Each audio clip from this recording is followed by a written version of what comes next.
Social yet affordable restaurant bang hanap mo? So tara!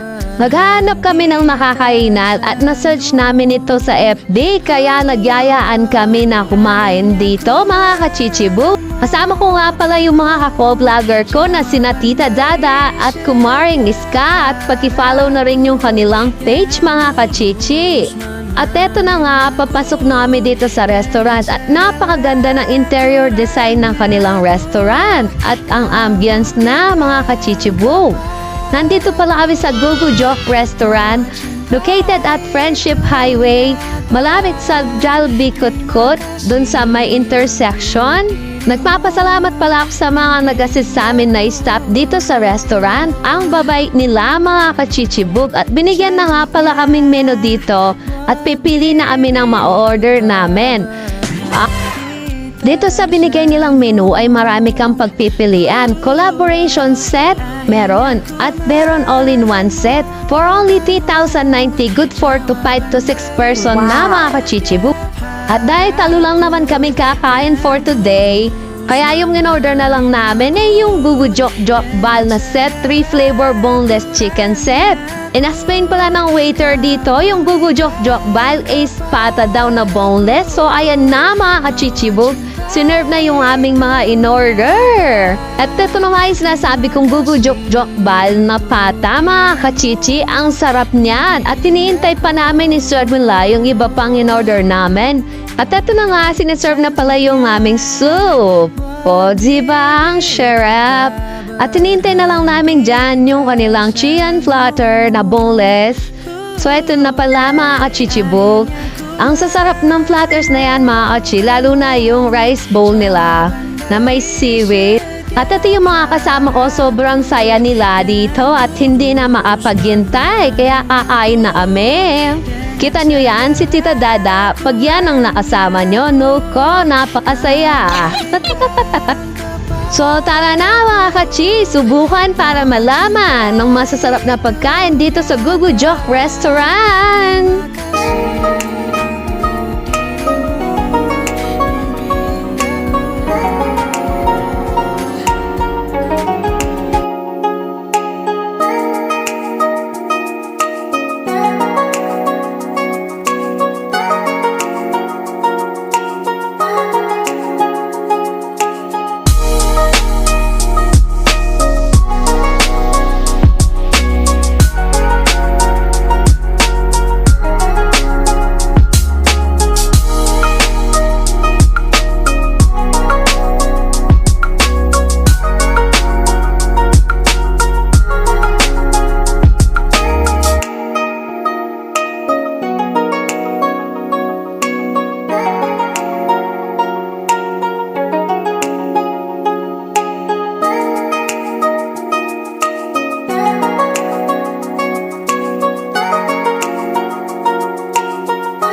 Guys, tignan mo naman kabait ko. Binigyan kaming free coupon, kaming 3 na mga staff dito. Thank you so much po. Ito na nga sila guys. Hi kayo. Na kayo na lumagay. Biyaya ka ng lumagay. Kain tayo. At eto na nga guys, tapos namin kumain, kaya magpapaalam na kami dito.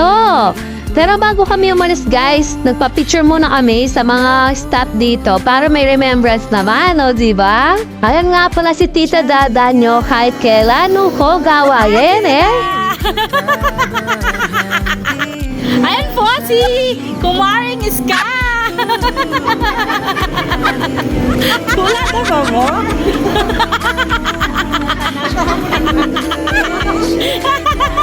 Uli na kami. Eating satisfied kami dito sa restaurant na to, mga kachichibog. Kaya kayo, ano pang hinihintay nyo? I-try nyo na. Maraming salamat sa time, mga co-vlogger ko. Sa ulitin, mag-explore naman tayo sa iba't ibang mga food vlog. At eto nga pala yung mga staff nila, nagpa-picture kami. Maraming salamat sa panunod dito.